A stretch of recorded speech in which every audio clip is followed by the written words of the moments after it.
9 poin yang menjadi amar putusan. Dan dari 9 ini, saya sudah jelaskan dan saya pertegas lagi. Ada 2 yang sangat-sangat tidak menurut saya logik. Tidak logik dan kontraproduktif. Pertama, menyatakan tidak sah. Poin 5 ya.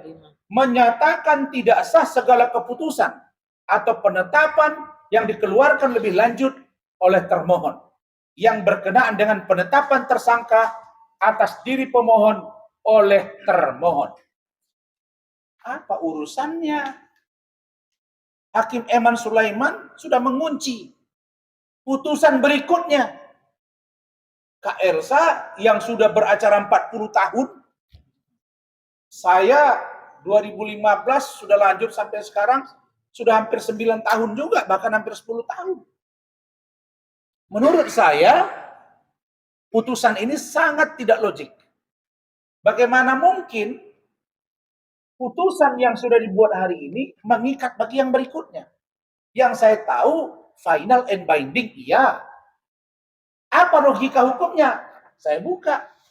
Peraturan Mahkamah Agung nomor 4 tahun 2016 tentang larangan peninjauan kembali putusan pra peradilan. Di bab 2 objek dan pemeriksaan pra peradilan pasal 2 ayat 1 tentang objek pra peradilan, sah dan tidaknya penangkapan, ganti rugi dan lain-lain pemeriksaan pra peradilan.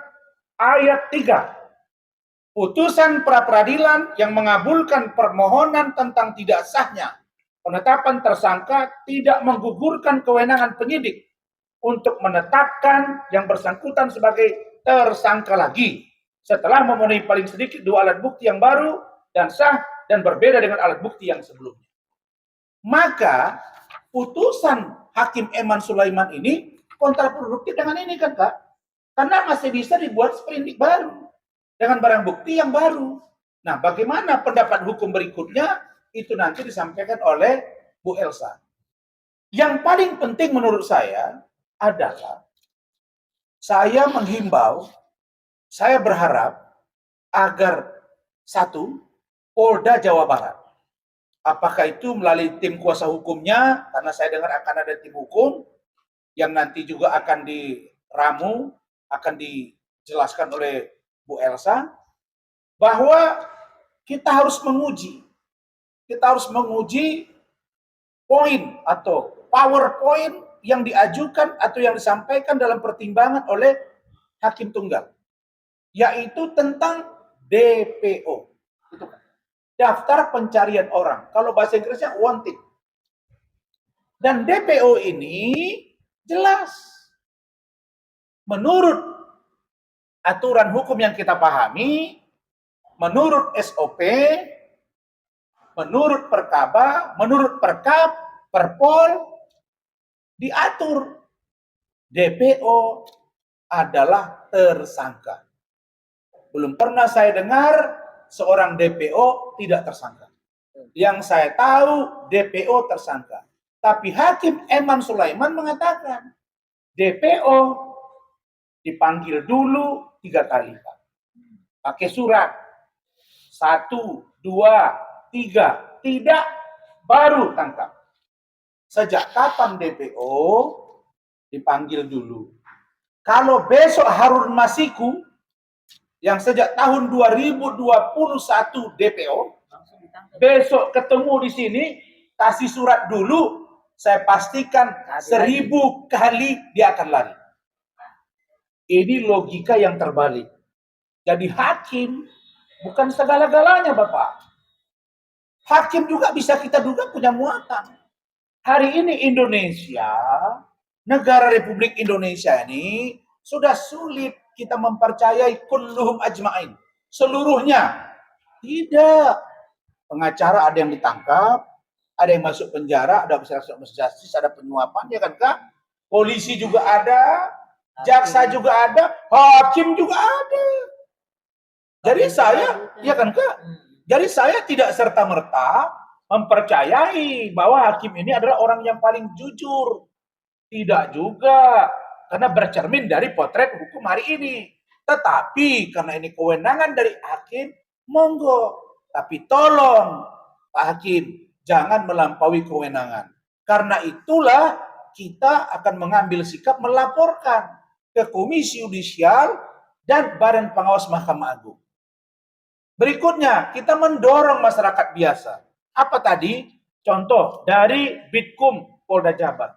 Tolong berkirim surat ke Badan Pengawas Mahkamah Agung, Pak, untuk memastikan apakah benar DPO itu dipanggil dulu 3 kali.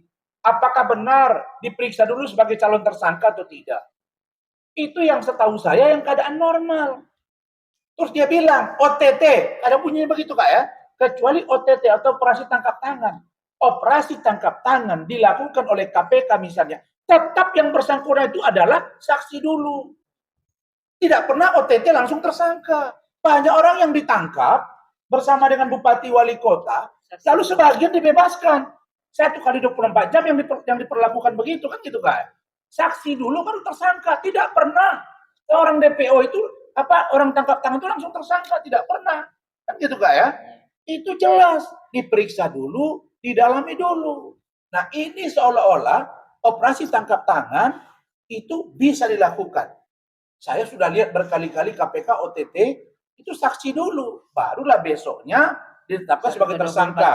Karena ada kewenangan 1 kali 24 jam. Kalau untuk korupsi dan lain-lain, kecuali terorisme. Terorisme 7 kali 24 jam. Nah sekarang dia mengatakan harus ada surat panggilan, harus dipanggil pakai surat, harus diperiksa sebagai calon tersangka. Ini menjadi surga para penjahat di Indonesia ini kalau ini tidak dilakukan uji ke Badan Pengawas Mahkamah Agung. Berikutnya saya juga ingin meminta agar masyarakat menguji poin ini juga ke Mahkamah Konstitusi. Supaya jelas. Kemudian kita ingin tahu kedudukan Perpol, kedudukan Perkap, Peraturan Kapolri, kedudukan Perkaba, Peraturan Kabar Reskrim, ini disesuaikan. Karena setahu saya, Perkap, Perpol, Perkaba itu internal Polri. Tidak boleh menjadi pertimbangan hukum bagi penegak hukum yang lain. Karena itu berlaku SOP-nya di dalam, kan begitu Kak. Nah barangkali itu dari saya, dan terkait dengan saudara Peggy Setiawan dan juga putusan dari Pak Eman Sulaiman.